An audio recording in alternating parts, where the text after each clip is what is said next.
September 2025. Duration is 2 hours and total is 100 marks. Then we are going to go through the first page, which is our instructions, then quickly dive into our multiple choice questions. So question one there is multiple choice questions. It reads, which one of the following represents 1 mole of a gas at STP, right? So first thing that we need to know is that what it means to say STP. So here we're talking about standard temperature and pressure. Standard temperature and pressure.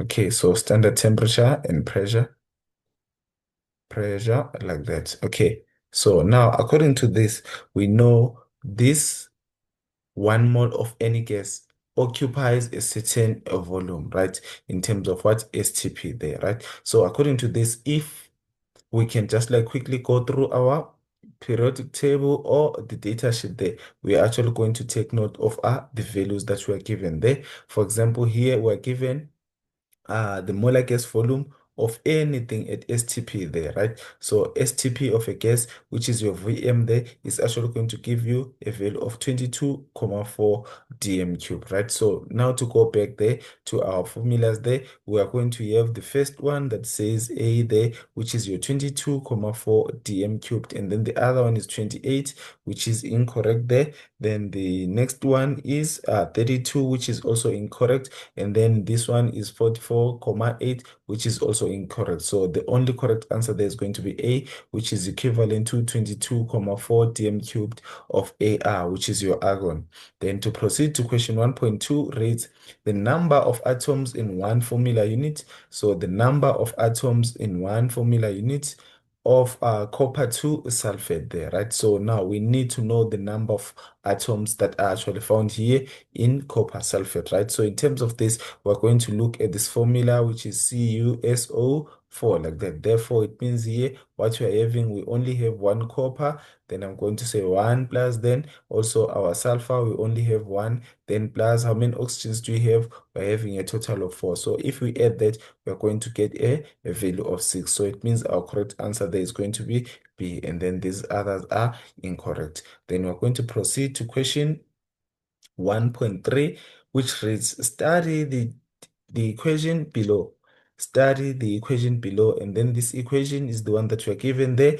Is 2H2 gas plus oxygen gas plus 2H2O gas like that. And then we're asked which one of the statements below is correct, right? So which one of the statement is correct regarding this equation? So they are saying the first one there, it reads two molecules of hydrogen gas react with one atom of oxygen gas to form two atoms of water vapor, right? So now according to this, the first part is going to be incorrect, right? Because here, what we are referring to is supposed to be moles, not molecules. We're referring to the moles. These are the coefficient for the number of moles, right? So here they were supposed to use moles instead of what? Molecules. Then number B reads actually it reads 4 atoms of hydrogen gas react with 2 molecules of oxygen gas to form 2 moles of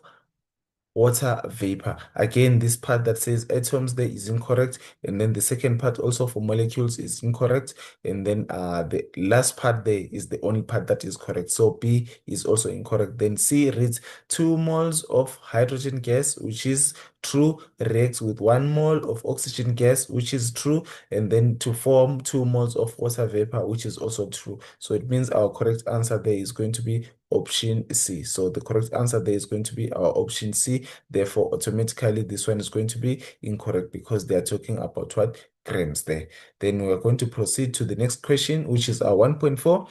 It reads there, which one of the following physical quantities is a vector? So we're looking for a vector. So remember, a vector is a physical quantity that has got both magnitude and direction. So this has got both magnitudes and direction. So a physical quantity that has got both magnitude and direction. like that. So that's what we are looking for. Then according to this, we know time is going to be a scalar quantity because it has got only magnitude. Then when it comes to velocity, yes, velocity is going to be a vector quantity because it has got both magnitude and direction, while speed is going to be a scalar. It has got magnitude only, and distance also has got magnitude only. So the only correct answer there is B, which refers to velocity. Then 1.5 there reads, a characteristic property of motion at constant acceleration is, right? So now we're looking at uh, a characteristic property of motion at constant acceleration is that, right? So now in terms of our acceleration, we know it's going to be what? Change in velocity per unit time there. Then in terms of this acceleration, remember by formula, your acceleration is equivalent to delta V all over delta T, which is the rate of change of what? Of velocity, right? So it means now we need to relate to an equation that actually relates to velocity, right? So this one, change in position per unit time, change in position there. We are talking about displacement. Therefore, this is incorrect.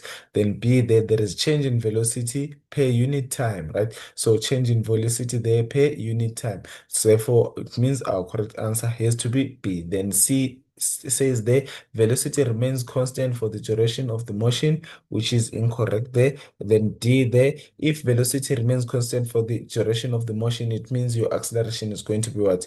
To be zero there, right? Then D there also says change in position remains constant for the duration of the, so this is also incorrect. It means the object is not what? Moving there, right? Then after that, 1.6 reads, in the equation, delta X is equivalent to VI delta t plus half a delta t squared. The part that says half a delta t represents what? So that part there is supposed to represent our displacement, right? So it represents our displacement. So for 1.5, that part is going to be our displacement, 1.6, right? So now this is displacement due to acceleration. Basically, this is displacement due to acceleration. So it's displacement due to acceleration, due to acceleration, like that. So it means our correct answer there is going to be our displacement, which is letter A there. So this is our answer. Then these ones are going to be incorrect. Then we're going to proceed to question 1.7. So question 1.7 is there. Consider the following, the diagram showing the velocity of a cycle versus what? Versus time. Then what are you asked to do there? They're asking which one of the acceleration versus time graph best describes the motion of the cyclist, right? So now I'm going to like split these parts. Let's say this is the first part there. I'm gonna call it A, and then this part there is B, and then this one is C, right? Oh, let me just like do it like this. Let me just like use letters A, B. Okay, let me just change color there. I'm going to say from A to B, then B, C, as well as D, right? So I'm going to have those three different parts, right? So now I'm going to say from A to B, what is happening?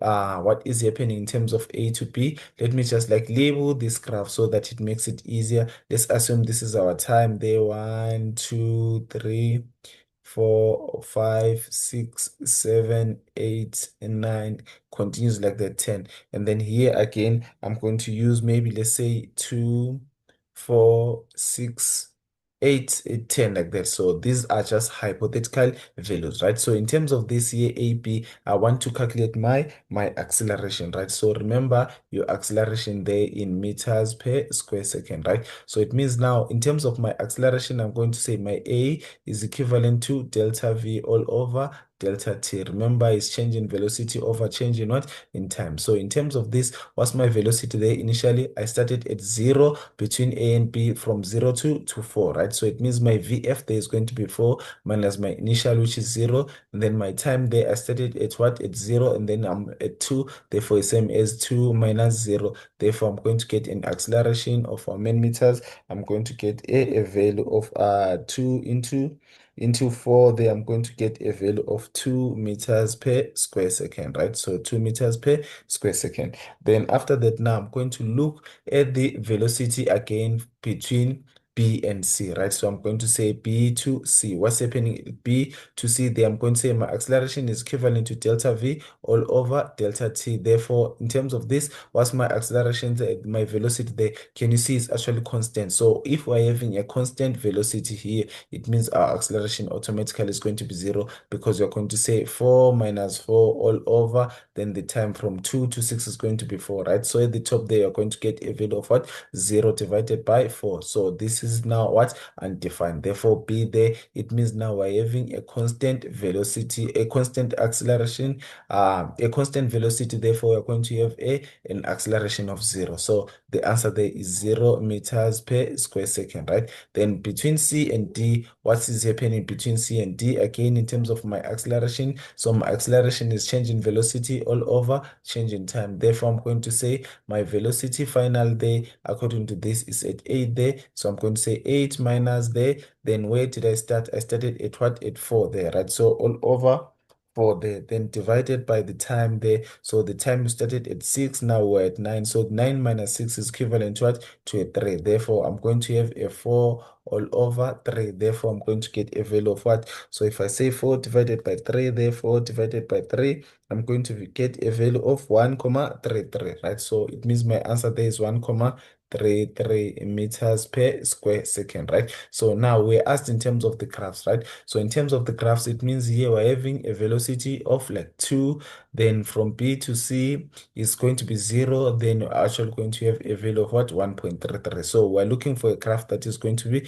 like this, right? So we're going to have an acceleration there, let's assume of 2, then after that, after how many seconds? It means after 2 seconds there. So we're having here, let's say this is our origin there, our starting point, and then this is our time in seconds, right? Therefore, this is our acceleration there. So this is our acceleration in meters per square second. So it means we started moving there at 2 for a period of how many seconds there? For a period of 2 seconds, right? Then after that, now let me just like change color so that you can see. Then between B and C there, take note, is actually constant for how many seconds? Until what? 6 seconds there. Then after that, what happens to our velocity? It actually what? Increases. Therefore, acceleration changes from 0 to 1,33. So it means this one is going to be a bit below than that one, right? So let me just like increase maybe the height of the other one so that there can be a difference between these two. So at first it means I was moving at what? At 2.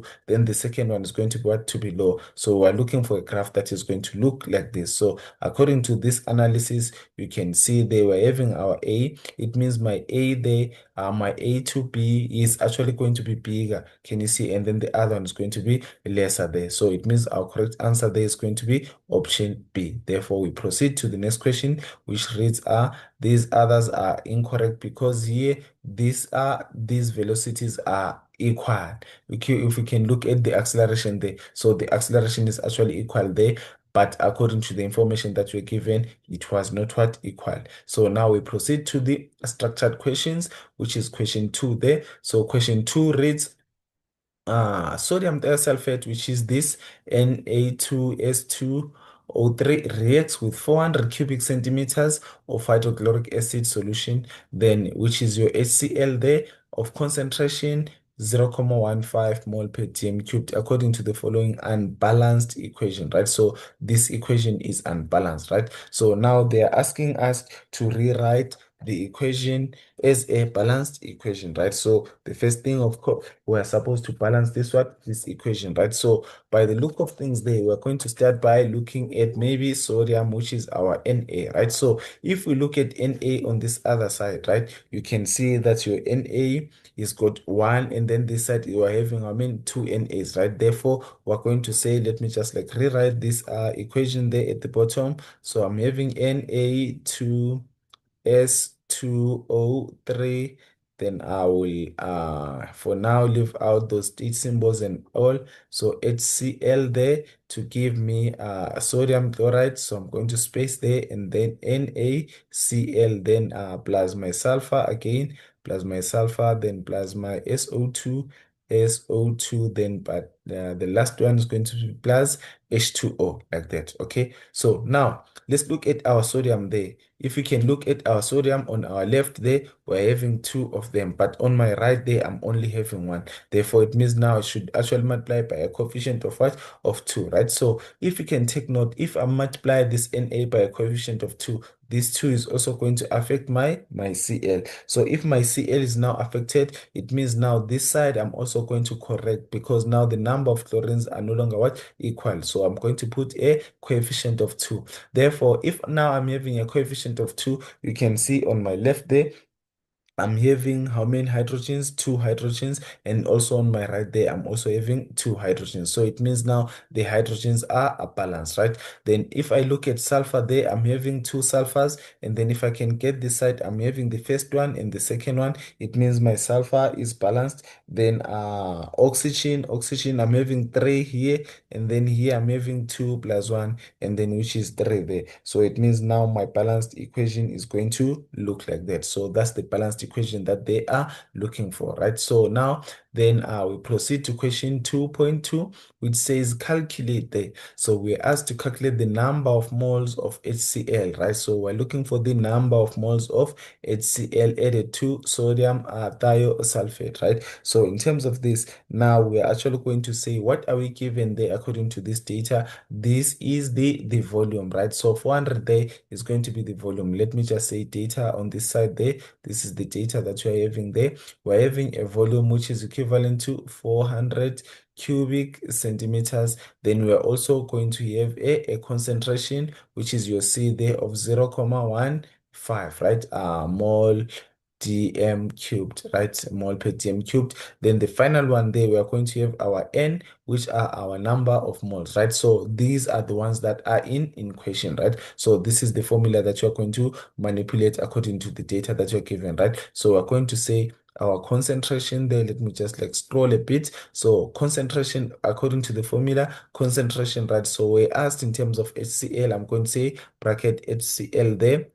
Concentration of HCl, concentration is equivalent to number of moles all over the volume, right? So this is equivalent to the concentration that I'm given there is 0.15. So 0.15 is equivalent to N that I'm looking for. But take note of this volume there that is given, right? So this volume here is in cubic centimeters, right? But the units of measurement should be in dm cubed, right? So for me to convert that 400 to dm cubed, I'm going to say 400 divided by 1,000, right? So if I divide there, I'm going to get a value of 0.4. So 400 divided by 1,000 is equivalent to 0.4. Then we are going to proceed to say all over 0.4. Therefore, my number of moles of HCl there is equivalent to, if I multiply, I'm going to say 0.15 multiplied by 0.4, right? So if I do the math there, I'm going to get a value of what? 0.15 multiplied by 0.4. Therefore, our answer is going to be 0.06 moles, right? So this is the final answer, which is 0.06 moles, like that. Okay, then we're going to proceed to question 2.2.2. So it says here the volume of sulfur dioxide, gas at STP that will be formed, right? So we're going to go back to the first part there that says calculate the volume of the sulfur dioxide at STP that will be formed there, right? So now according to this, we're going to say the number of moles that are actually going to be formed there. We do not have our H of sulfur dioxide. We do not have the volume of what? Sulfur dioxide, and we do not have the number of moles of sulfur dioxide, right? So now we are actually going to use the mole ratio according to this, right? So remember, we were able to calculate the number of moles of HCl. Therefore, we're going to focus on HCl versus our sulfur dioxide, right? Then formulate a mole ratio there, right? So I'm going to say here, according to this, I'm going to say HCl versus hydrochloric acid versus my sulfur dioxide, which is my SO2, like that. Then according to that balanced equation that we're having there, we say the ratio there, the mole ratio is 2 is to 1, right? So here we're having a coefficient of 2. Let me just change color to highlight there. So we're having a coefficient of 2, while list here is just nothing there. Therefore, it means we're having a 1. Therefore, I'm going to say here HCl. Therefore, I'm going to say HCl is 2 is to 1, right? Then after that, now we are going to look at the number of moles that we have, that the ones that we calculated for HCl, we calculated a value of what? 0.06. Therefore, I'm going to say on this side there, I'm supposed to be having 0.06 moles. Therefore, on this side, I'm going to put an X, right? So unknown there. So for me to get the answer of this one, we know the ratio is 2 is to 1. It means this one is supposed to be half of that. Therefore, it means now I'm going to say 2 all over 1 all over 2 multiplied by 0.06, right? So if I do the math there, I'm supposed to get a value of 0.03 moles, right? So it means these are the moles of what? Of sulfur dioxide. So SO2 is equivalent to this what? Number of what? Of moles. Then after the mole ratio, then now I can calculate the number of moles of I can calculate the volume of this sulfur dioxide. Remember, we asked in terms of what? The volume of sulfur dioxide. Therefore, I'm going to say now our N, according to the formula, N, then I'm going to say SO2 to be specific so that you can see I'm calculating the number of moles of what? Of sulfur dioxide there. So V all over Vm, right? But in terms of this, we already have the number of moles. Therefore, I'm going to substitute where the number of moles as 0.03 is equivalent to V, which is the V that you are looking for. But here, again, here, we are told this thing happens at what? At STP, right? And at STP, we know the molar gas volume is equivalent to what? To 22.4 there. So let me just circle that 22.4. This is what we're having, a 22.4.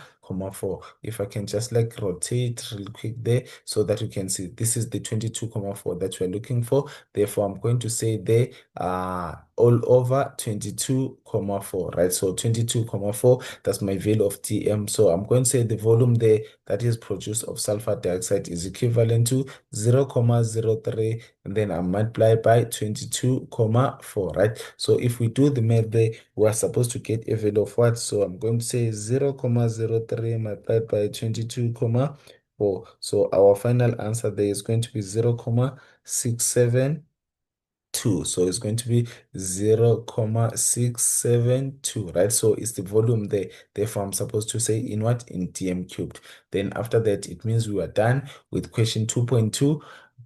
Then we're proceeding to question 2.2.3. So we are asked to calculate the concentration of sodium chloride, right? So your sodium chloride, this is your sodium chloride, which is your NaCl there.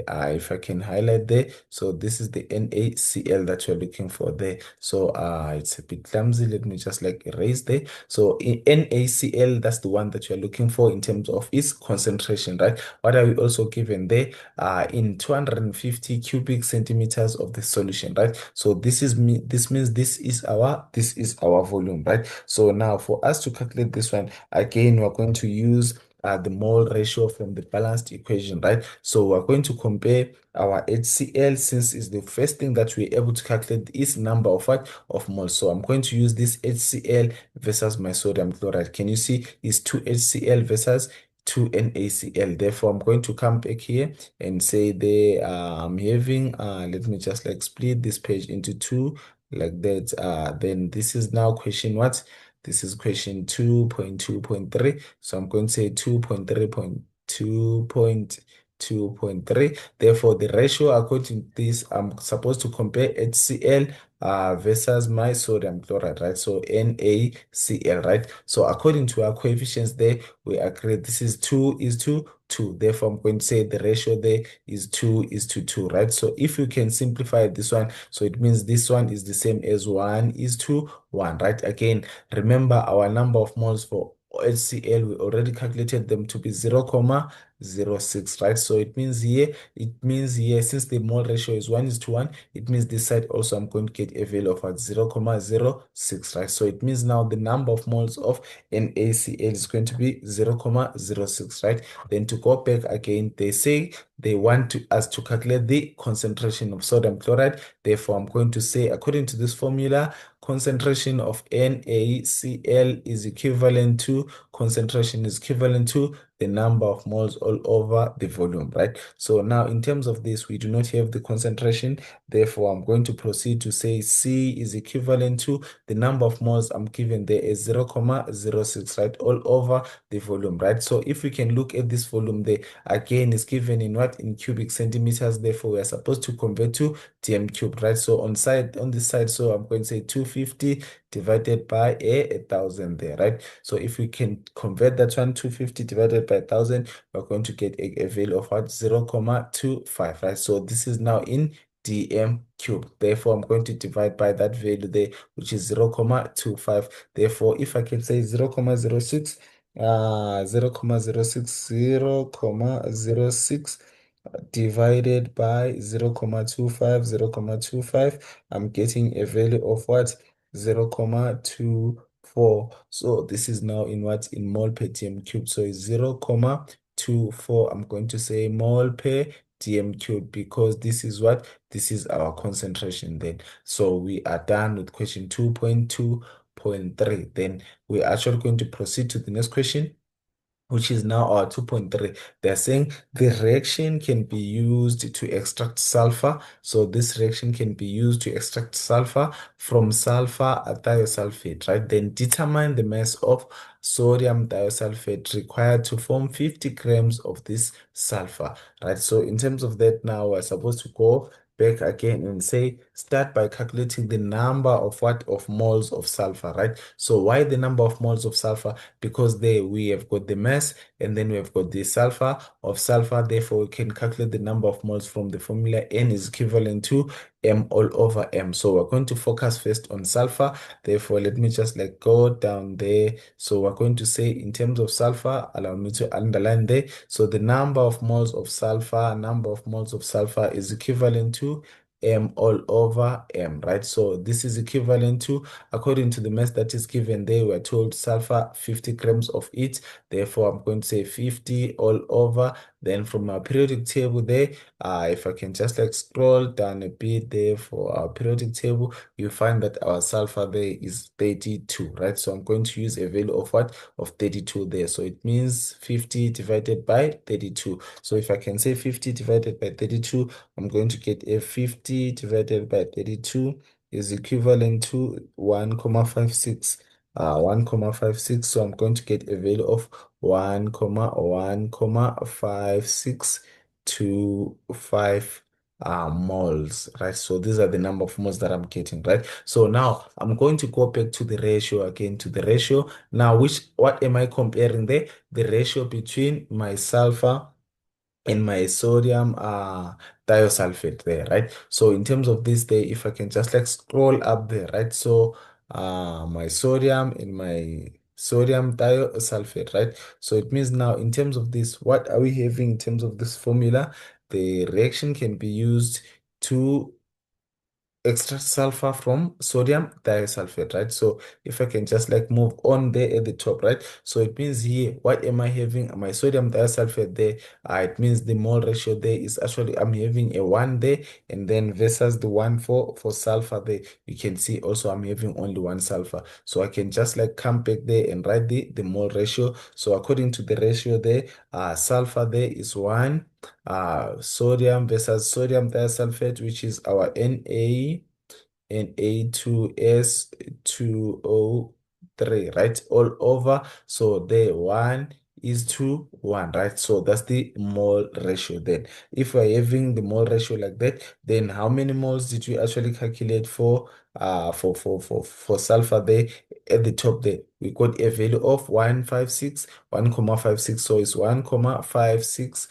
2 or 5. So is 2 on this side there, 1,5625, right? So they are actually going to be equal because the mole ratio there is 1:1, right? So then after that, now we can go ahead and calculate the number of moles of Na2S2O3, right, is equivalent to M all over M, right? Therefore, the number of moles there we already have. Therefore, it's going to be 1,5625 is equivalent to. So we're asked in terms of the what of the mass of they're saying determine the mass of the sodium thiosulfate, right? So this is the mass that you're looking for, which is our M there, right? So I'm going to say small letter M there at the top, which is the mass. Then I'm going to go back and expand this sodium thiosulfate there. So our sodium there is got a mass of what? 23. So relative atomic mass for sodium is going to be 23, then multiplied by 2. Then I'm going to say plus there.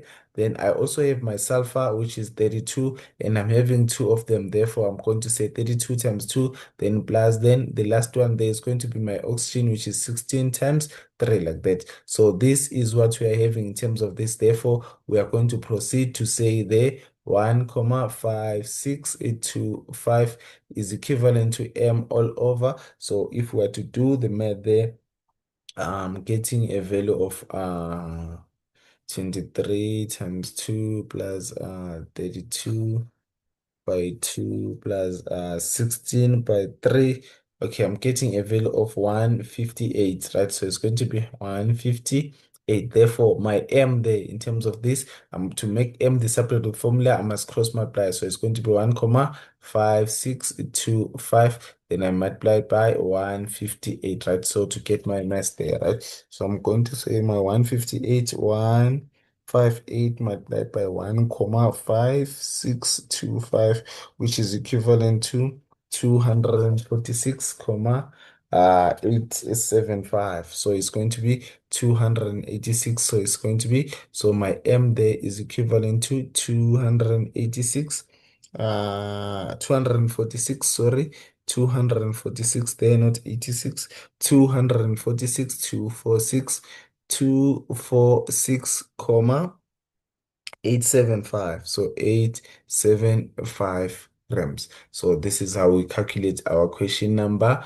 2.3 there, right? Then I'm going to proceed to question number 3. Then question number 3 there reads an unknown organic compound is a formula of, so this is the formula that you're given, CXHYO and then Z. Then we're given the molar mass of this compound is 88 grams per mole. So we're given the molar mass that is 88 grams per mole. Then we are asked to determine or to define the term empirical formula, right? So empirical formula is defined as the simplest whole number ratio. So this is the simplest whole number ratio, simplest whole number ratio, number simplest whole number ratio of atoms in a compound, of atoms in a compound like that. So this is what you are having in terms of the empirical formula. Then I'm going to proceed to 3.2, which says 2 grams of the sample of 2 grams sample of this compound contains, so we have got 1,09 grams of carbon and 0,18 grams of what, of hydrogen. Then we are asked to calculate the mass of what, of the oxygen, right? So remember, we are having this original formula, the one that is actually unknown there. So it means now this whole sample, what does it contain? It contains 2 grams, right? So for me to get the answer there, I'm going to say my 2. So the original mass of everything there is 2. Then I'm going to subtract the 1 for carbon there, minus 1,09, right? And then also subtract the 1 for hydrogen, which is 0,18 minus 0,18. Therefore, I'm going to get a value of, if I can just say 2 minus 1,09 minus 0,18. So I'm getting a value of 0,73. So it's equivalent to 0,73. So my answer there is 0,73 grams, right? So it means now this is the mass of my oxygen. Therefore, oxygen is 0.73 grams. Then 3.2.2, you are asked to determine the empirical formula. Determine the empirical formula of this formula, right? So now I'm going to need space to work this one out. I'm going to use a table. So my table there is going to contain carbon, hydrogen, and oxygen, right? I'm going to start with carbon, followed by my hydrogens, then lastly my oxygens, right? So now in terms of this, we were given their masses and the other one for oxygen, though we had to calculate it. So this is what we are having in terms of our values there. So I'm going to just like take this value. Carbon is 1.09. So my carbon there is going to be 1.09. Then my hydrogen in terms of this is 0.18. So hydrogen 0.18, 0.18. And then the last one that we calculated was 0.73. If I'm not mistaken, let me just confirm. Yes, 0.73, right? So for us to calculate this, we need to also to get the number of moles, right? M all over M there. That's the number of moles, right? So it means now the relative atomic mass for carbon is carbon 12. Then my hydrogen is equivalent to 1. Then my oxygen there is 16, right? So if we're to do our math there, I'm going to say 1.09. 1.09 divided by 12 there. I'm getting a value of 0.09. I'm going to say 0.0908. I will end there. And then the next one, any number you divide by 1, it retains its value. Therefore, now the next one is going to be 0.73. So 0.73, 0.73 divided by 16, because oxygen is 16 there. Then I'm going to get a value of 0.045, right? So I'm going to say 0.045 like that, right?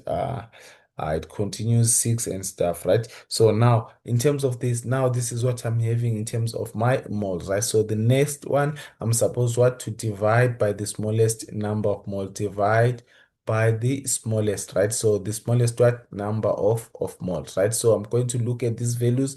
Therefore, the smallest there is going to be 0.045, right? So I'm going to take that one as it is 0.0456 all over like 0.0456, right? So I'm going to also divide by the same value here, because 0.0456 is the one that is the smallest, 0.0456, right? And then the last one there is going to be 0.09, so it's 0.0908, right? So all over 0.0456 like that, right? So if I'm to do my math there, I'm going to get a value of 1. Therefore, I'm going to proceed to 0.18 divided by 0.0456. I'm getting a value of ST there, which is 3.94. So if I round it off there, I'm going to get a value of 4, right? Then I proceed to the last one there, which is my carbon. So I'm going to start again with 0.0908 there, 0.0908 divided by 0.0456, right? So I'm getting a value of 1.99. So if I can round it off, I'm going to get a value of 2, right? So this is the after dividing by the smallest values, these are the answers that I'm getting, right? Therefore, now in terms of my carbon there, it means I'm having how many carbons? 2 carbons. Then in terms of my hydrogen there, I'm having 4 hydrogens. Then my oxygen is only 1. Therefore, I'm going to retain that value as it is. So this is our empirical formula. Then we are actually going to proceed to the next question. So our next question is based on let's see there. So our next question there is based on determine the molecular formula. We've been asked to determine the molecular formula. So we're asked to determine the molecular formula of this compound, right? So it means here our molecular formula there, what are we given in terms of the mass there is 88, right? So we're given the value of what 88 grams per mole. So this is the molar mass that is actually given there. Then after that, now we're going to say there, let me just like split that one there so that we can have some space to write. Then I'm going to say now from the this molar mass of So I'm going to start with the molar mass of C2H4. Oh, like that, right? Is equivalent to, I'm going to say my carbon is got a mass of 12 multiplied by 2 because I'm having two carbons there, plus my hydrogen there is got a relative atomic mass of 1 multiplied by 4. Then the last one there, I'm going to say plus oxygen, which is 16 multiplied by 1, right? So if we were to do our math there, 2 times 12 is 24, 24 plus 4.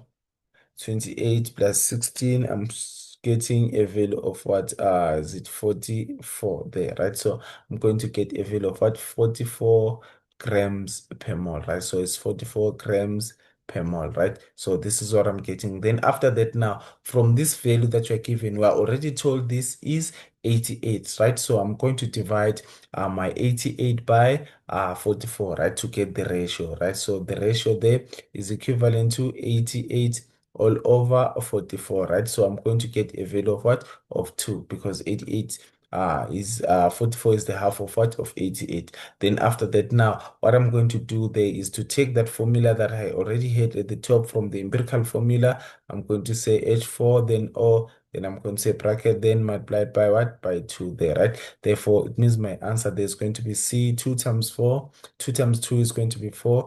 Then H there, 4 times 2 is going to be 8. Then the oxygen there is going to be my O2, like that, right? So now we are done with question 3.2.3, right? So this was question 2.3.3.2.3, like that, right? So now to proceed to the next question there, which is now question 3.3, right? So from question 3.3, question 3.3 reads, formula of the hydrated carbonate of an unknown group metal, one metal, represented by X with the formula mass of 286 is given below, right? So this is the formula that is given below, right? So now it has got a formula mass of 286.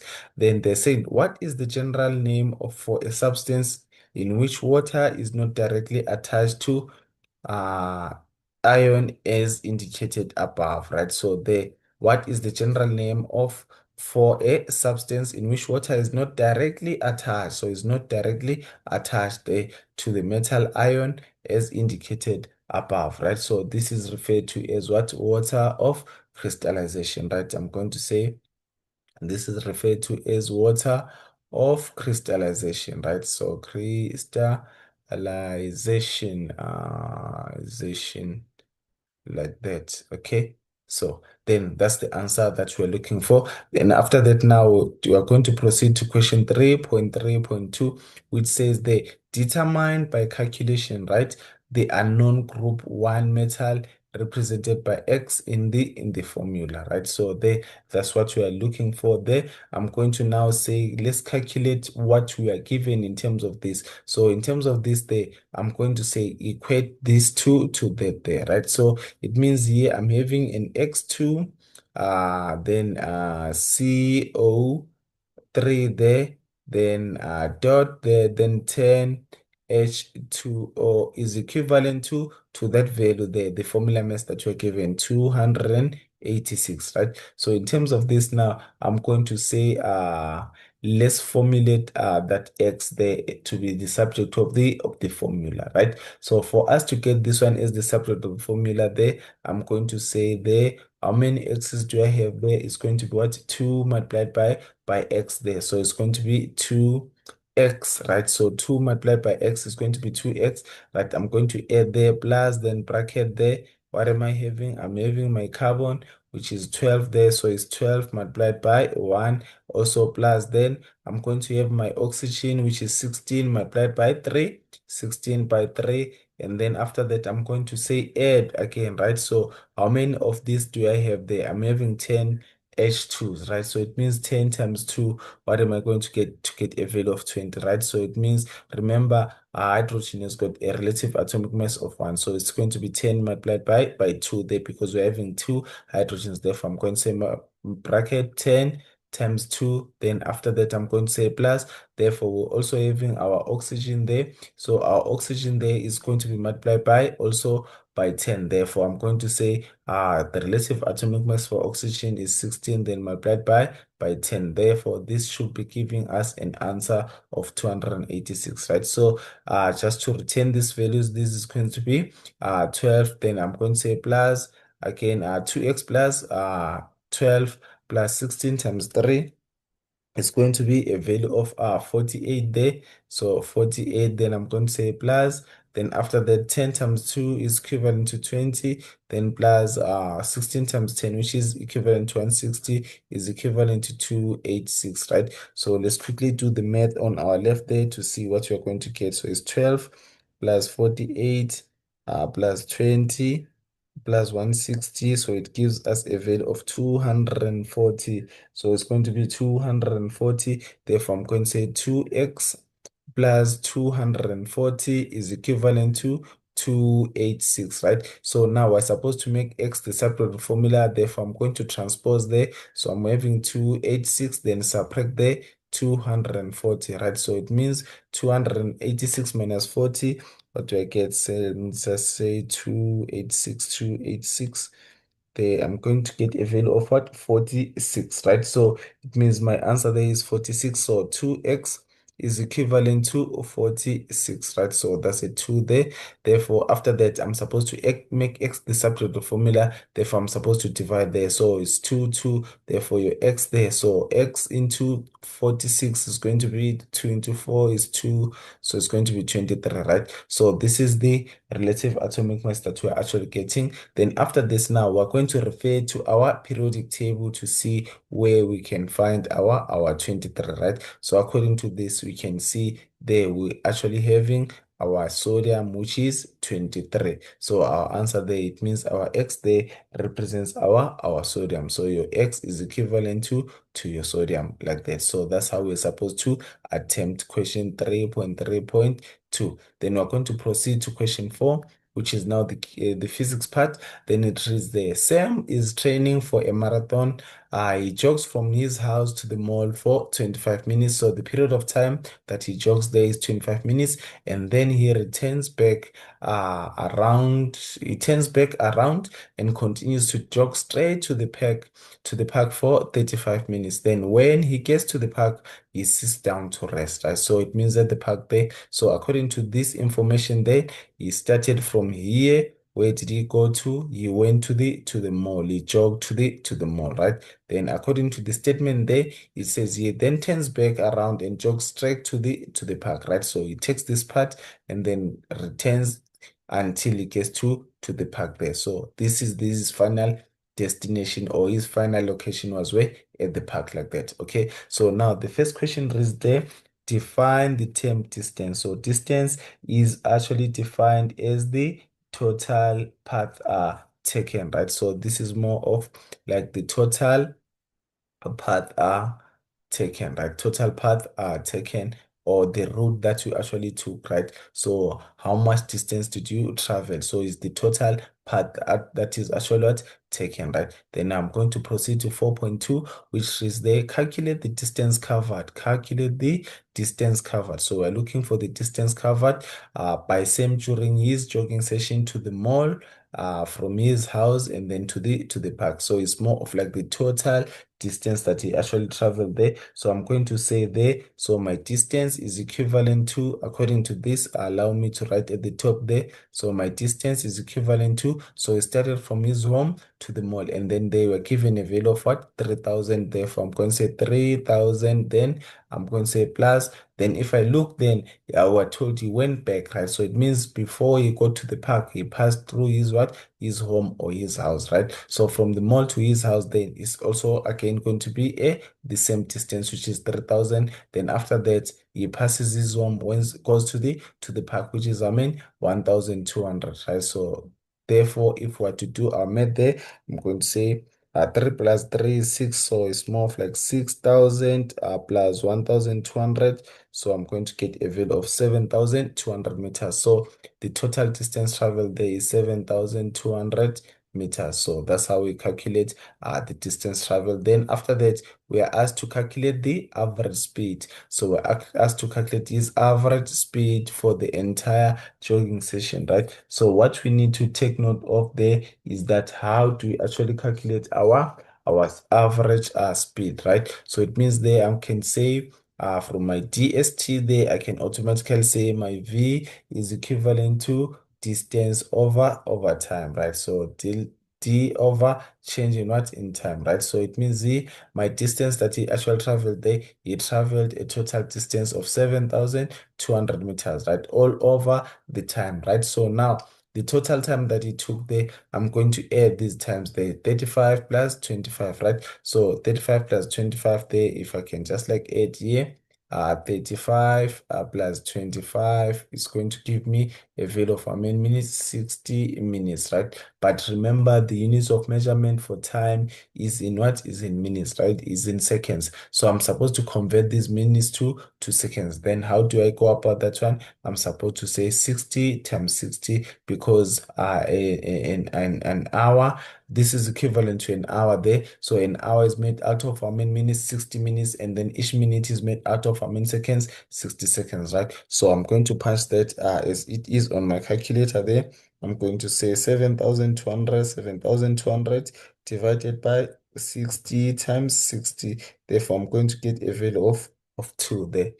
So it means this velocity there is equivalent to 2 meters per second, right? So remember, your speed there is your scalar quantity. Therefore, there is no need for us to look for direction. Then we proceed to question 4.2.3, which says calculate the displacement of the entire jogging session, right? So in terms of displacement, remember your displacement is now a what? A vector quantity. So allow me to erase the top part there. So displacement is our vector quantity. So if it's a vector quantity, it means it has got what? Both magnitude and direction, right? So this is for point 2.3 like that. Okay, so now let me just like change color.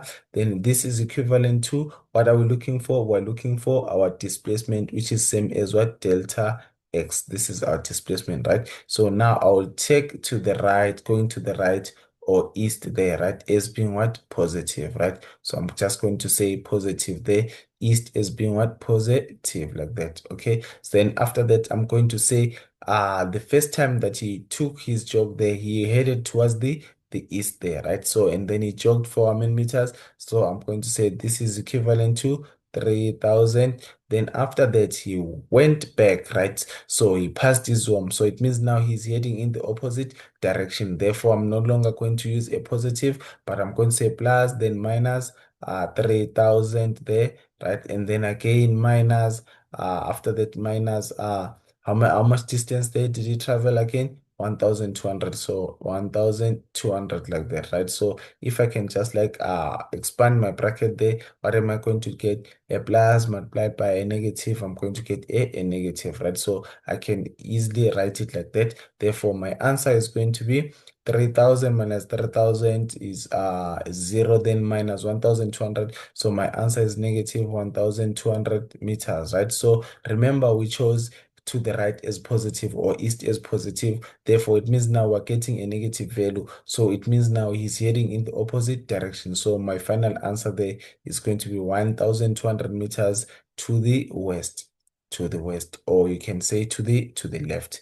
Therefore, that's how we calculate our 4.2.3. Then I'm going to proceed to question 4.2.4, where we are asked to calculate the average velocity for the whole journey, for the whole jogging session, right? So for us to calculate this one, we're going to say 4.2.4 for average velocity. Remember, we use our displacement, right? So our displacement, we already calculated it to be 1,200 there. So allow me to change the color again, maybe to this one there. Then I'm going to say now, what am I having there in terms of my displacement, right? So remember, our displacement now is equivalent to, they're saying what, calculate the average velocity. Okay, so average velocity has to do with what?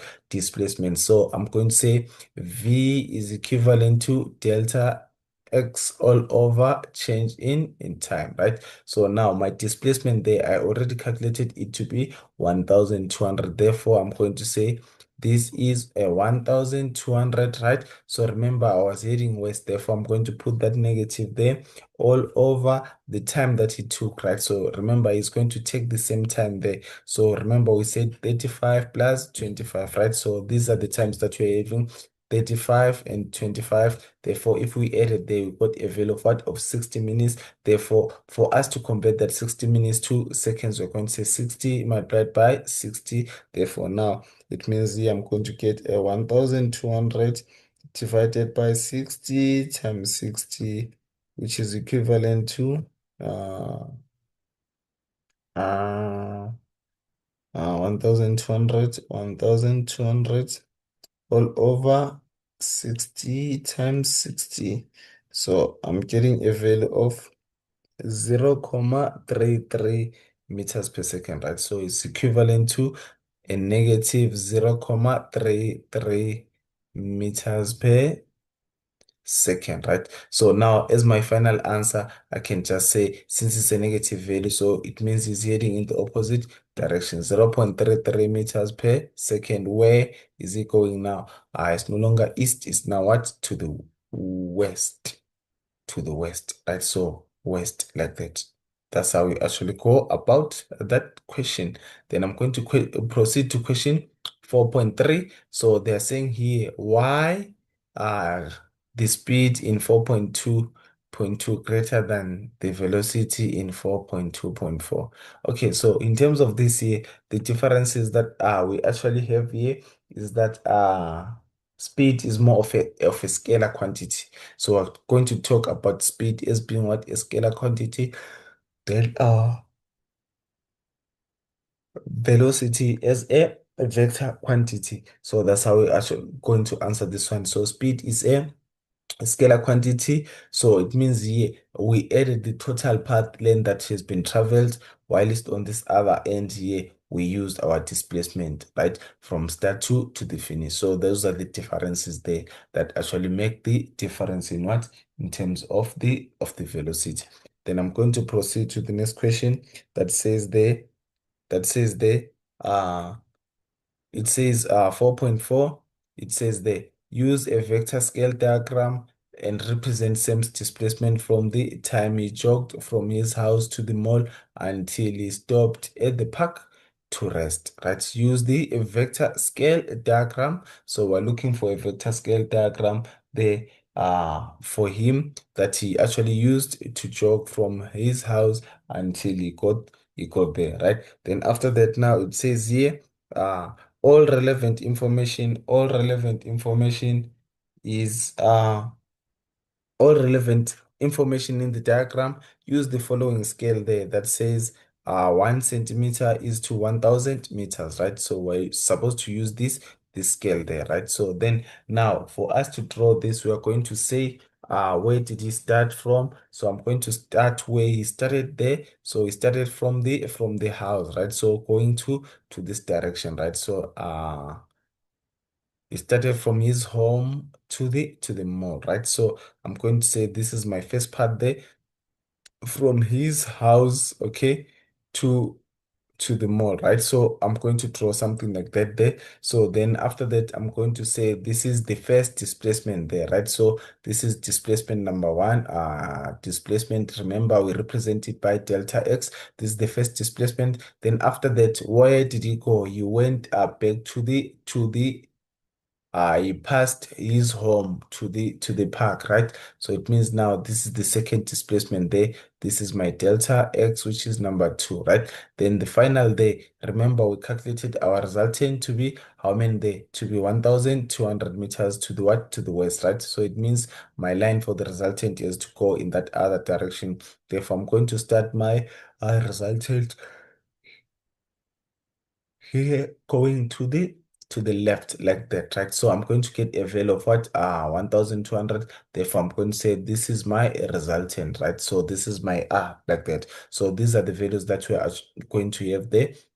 Then in terms of like this is the measurement. We already had a value of how many? So it means the one that says 1,200 meters there is going to be 1,2 centimeters, right? So the one that says there 1,200 centimeters is equivalent to 1.2, right? So then the one that is 3,000 meters, so 3,000 meters is going to be 3 centimeters, right? And then the other one means here we also got 3,000. Then the other one, which is our resultant there was, 1,200. Therefore, my 1,200 meters will be equal to 1,2 centimeters, 1,2 centimeters. So that is how we are supposed to draw this according to the scale that is given there. 1 centimeter is to 1,000 meters. Okay, so now we're actually going to proceed to the next question, which is question number 5. We're given the position time graph for a quad bike traveling north. So it's heading towards the north along a straight horizontal surface as shown below. The graph is not drawn to scale. Then the quad bike starts from rest and moves at a constant acceleration. So you started from rest and then you moved at a constant acceleration. So this is the graph that you are given. Then you are asked to define the term instantaneous velocity. So which is the rate of change of position, right? So there is defined as the rate of change in position. So this is my instantaneous what velocity, right? So then after that you are asked to calculate the instantaneous velocity. Calculate the instantaneous velocity of the quad bike at 6 seconds, right? So for us to calculate this one, we are going to say according to the formula, your v there, basically your v is equivalent to delta x all over delta t, like that. Then I'm going to say my v. Remember, if I'm to break this one further, is the same as V is equivalent to X final minus X initial, right? So X final minus my X initial all over the time final. So it's more of like T final minus T initial, right? So this is equivalent to my X final there. It means my displacement, my position was where? At 36, right? So 36 minus where I started from, which is a 0 all over the time final. So my time final was 6 there. Then the initial where I started there, I started according to this for instantaneous velocity. It's going to be for 3 seconds right there. I'm going to have there. Then after that, I'm going same as 36 divided by 3. So I'm going to get a value of 12 meters per second, right? We were told this quad bike was heading in the direction of the north. So I'm going to say the direction remains the same as what? North there. Then I'm going to proceed to question 5.3. They're saying using equation of motion only, determine the magnitude of the quad bike's acceleration during the first 6 seconds, right? So according to this, I'm going to say my data there. So my data like that. Then what I'm going to have there is my delta t. According to this, my delta t is equivalent to, which is my time, is 6 seconds. Then after that, I'm going to have my delta x. My delta x is equivalent to the displacement there, which is the position is equivalent to 36, right? Then after that, I'm also going to have my initial velocity, my VI, I started at 0. Then after that, 0 meters per second. Then this is in meters. Then also I have my acceleration. So they are asking in terms of the acceleration. Therefore, I can say my acceleration is equivalent to unknown, right? So according to this information, if I can go to my data sheet, I'll find that I can use delta x is equivalent to VI delta t plus half a delta t squared, like that, right? So my delta x there already is my displacement, which is which is 36 meters, is equivalent to initial velocity, which is 0 multiplied by time, which is 6 seconds, then plus half my acceleration there, which is unknown. I'm going to say a, then my t there, my t is going to be 6 squared, like that, right? So if I'm to do my math there, my a is equivalent to, let's see, this one retains 0. So basically I'm having a 0 here. I can say 36 is equivalent to 0 plus half a6 squared, like that, right? So if I do my math correctly there, I'm going to get an acceleration. To make a the subtotal formula, I'm going to get a value of what? Mm, 36 half of squared there, like that. Yes, I'm going to get a value of 2 meters per square second, right? So it's 2 meters per square second, right? So this is the first option. You also had another option maybe of using a different equation.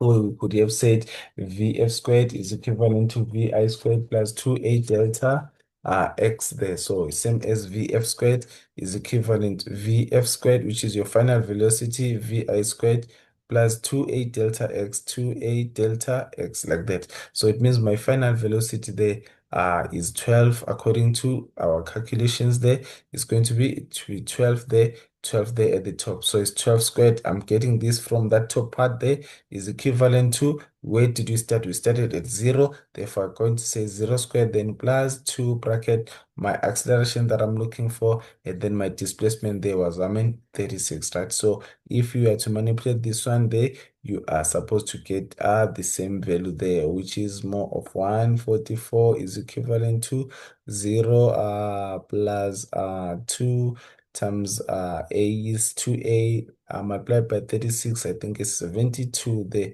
So we're going to have a 72a. Therefore, we divide both sides by 72, 72. Therefore, let me see. 144 divided by 72 is equivalent to a value of 2. So I'm going to get the same answer, which is 2 meters per square second. So my acceleration is equivalent to 2 meters per square second, right? So there, if I was to include the direction, so it means you never change the direction, so to its original direction. Well, we told the direction there, so which is north, yeah. So I'm going to just say maybe to the north, so north, like that, north. But in terms of this, we're asked to calculate the magnitude only, right? So there, if we say 2 meters per square second, like that, you are going to be marked correctly.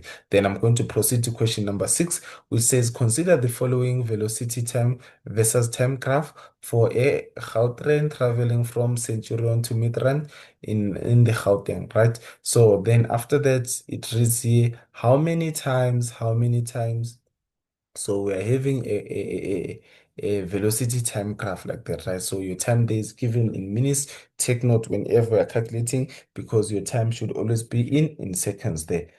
Then says how many, 6.1 says how many times, right? So how many times does the train stop between, okay, so this is important, between Centurion and Midrand, right? So we're having the first point there. So it means this train started at point A, right? And then between B and C, what's happening there? There is constant velocity. It means constant velocity. There is no acceleration. Then it actually what?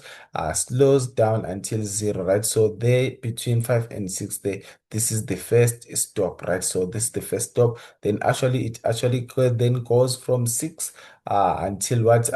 20 for until 7 seconds there.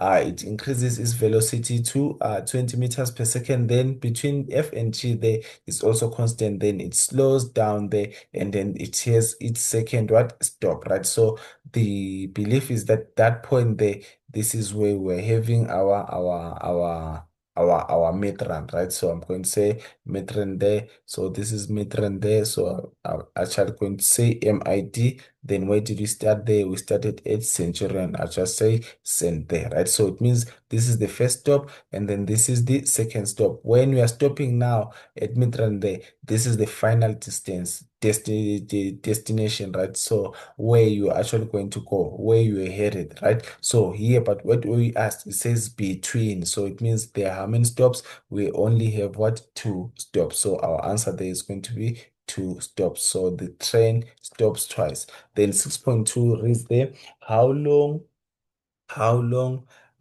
2 stops, or can say how many times, I can say twice also, stops twice. So how long did the train take to move from point A to B? So how long did the train move from A to B, right? And then express your answer in seconds, right? So in terms of this, it means here from A to B, there is a period of 1 minute, right? So that 1 minute is equivalent to 60 seconds, like that. So that's our answer there. Then define the term acceleration in words. So this is defined as the rate of change of velocity, rate of change, or in what velocity, or of velocity there, right? So that's how we define our acceleration. Then 6.4 is there. Describe the motion of the train between these points from B to C, right? So let's look at B and C there, right? So B to C, we can see the velocity is not changing, right? So it's constant velocity. So we're going to say we're having constant velocity, constant velocity. So this is constant velocity. Then the next one that you're having there, we're going to say anything that you also have in terms of that there. Remember, whenever there is constant velocity, there is no acceleration. So no acceleration, or the second one, acceleration is zero. Acceleration is zero. Acceleration is zero. Okay, so then the second one, C and D, right? So between C and D, right? So you can see the velocity is decreasing, right? There is a decrease in velocity. So I can say decrease in velocity, or velocity is decreasing. So velocity is decreasing there between C and D. Velocity is decreasing. Then the second point there is going to be that in terms of acceleration, right? So there is constant acceleration, but in the opposite what direction. So acceleration is constant, but in the opposite direction. Constant in the opposite direction. So we're heading in the opposite direction then E and F, between E and F, the E and F, right? So also there's an increase in velocity. So between E and F, there is a velocity increase. So increase in velocity, there is increase in velocity, or velocity is increasing. Then also it means now you can also add there is what acceleration. There is acceleration. So acceleration. So acceleration again. So acceleration there, like that. Towards the, where is it going? Towards mid-range. So acceleration to what's mid-range, like that. So this is what you're having. Okay, so to proceed to question 6.5, it says calculate the acceleration of the train from point A to B, right? So acceleration from point A to point B, right? So for us to calculate that one, we're going to say your acceleration there between A and B, between A and B, right? Acceleration between A and B. So just to erase there, So your acceleration between A and B. So it's from here and there, right? So we're having acceleration from what? From 0 to 20 within a time of that, right? So remember, your acceleration there is equivalent to change in velocity, rate of change of what? Velocity all over delta t, right? So if we want to break it further, down further, we can say Vf minus my Vi all over your time, right? So it can be, if you want to break it again, you can say T final minus T initial. Therefore, this is equivalent to, so the final velocity was 20 there. Then you started way at 0, right? So 0 all over the time final there is a minute, right? So that 1 minute you can convert it to what? To seconds. So it means it's at 60 seconds. 60 minus the initial, you started 0. Therefore, our answer there is going to be 20 divided by 60, 20 divided by 60, which is equivalent to, so our answer there is 0.33, right? So we're going to get an answer of 0.33 meters per square second. Take note of the unit of what? Of measurement there, right? So that's what we are having there for that 6.5. Then 6.6 asks us to plot an acceleration on the on dependent y-axis versus time on independent x-axis, graph for the motion of the train from A to E, right? So the whole journey, they use the acceleration calculated in question 6.5 and the information provided on your graph, right? So I'm going to scroll down to find my graph there, and then we try and plot, right? So it means here, according to our information there, I'm going to have, we are told your acceleration should be on this other end there. So A in meters per square second, meters per square second. So acceleration in meters per square second. A in terms of acceleration there, and then bracket meters per square second. So that's what you're having there. According to this is my acceleration time graph. So it's going to be my acceleration